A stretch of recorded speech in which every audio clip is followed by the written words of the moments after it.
नमस्कार, आपके पसंदीदा चैनल रसोई में आपका बहुत बहुत स्वागत है।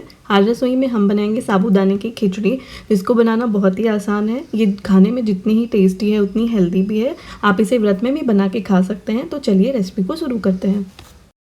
साबूदाने की खिचड़ी बनाने के लिए हमने यहाँ पे लिया है 2 टमाटर, 2 उबले हुए आलू, 4 से 5 करी पत्ता, 1 नींबू, 4 से 5 हरी मिर्च, थोड़ा सा धनिया का पत्ता, 1 प्लेट मूंगफली, हाफ टी स्पून जीरा, 1 चम्मच ब्लैक पेपर।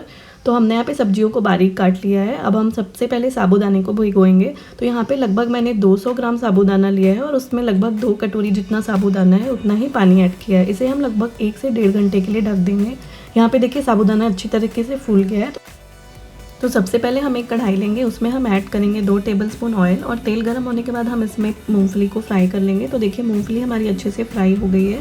गैस का फ्लेम यहाँ पे रखा है लो मीडियम। अब हम इसमें ऐड करेंगे हाफ टी स्पून जीरा।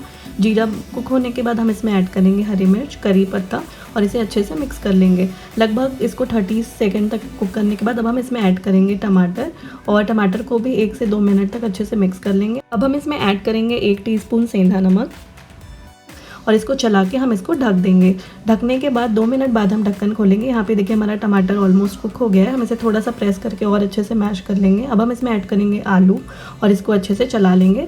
अब यहाँ पे हमने जो ब्लैक पेपर यूज़ किया था 1 टेबलस्पून, इसको हम क्रश करके यहाँ पे डाल रहे हैं। तो देखिए हमने ब्लैक पेपर ऐड कर लिया है और इसको वापस से हम अच्छे से चला लेंगे और इसको लो मीडियम फ्लेम पे ही 2 मिनट तक कुक होने देंगे। उसके बाद हमने यहाँ पे ऐड किया है साबूदाना और इसको अच्छे से मिक्स कर लेंगे।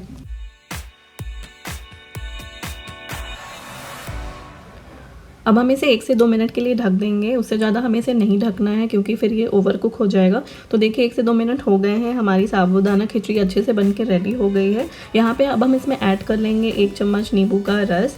तो जो मैंने नींबू लिया था वो ऐड कर लिया और साथ ही मूंगफली जो है यहाँ पे मूंगफली फ्राई की थी वो अब हम यहाँ पे ऐड करके इसको कम से कम 30 से 40 सेकंड तक के लिए अच्छे से मिला लेंगे। हमारी साबूदाना खिचड़ी बनके एकदम अच्छे से रेडी हो गई है। इसे धनिया पत्ते के साथ गार्निश कर लीजिए। ये खाने में बहुत ही हेल्दी है, टेस्टी भी है। आप इसे व्रत में बना के खा सकते हैं। अब हम यहाँ गैस का फ्लेम ऑफ कर देंगे और इसे हम प्लेट में निकाल लेंगे। ये देखिए कितनी अच्छी खिचड़ी बनके रेडी हुई है, बिल्कुल चिपकी हुई नहीं है। इसका एक एक दाना अलग है। ये खाने में जितनी ही टेस्टी है उतनी हेल्दी भी है। आप इसे व्रत में भी बना के खा सकते हैं। आप इसे बनाइए, सबको खिलाइए, ये सबको बहुत पसंद आएगी।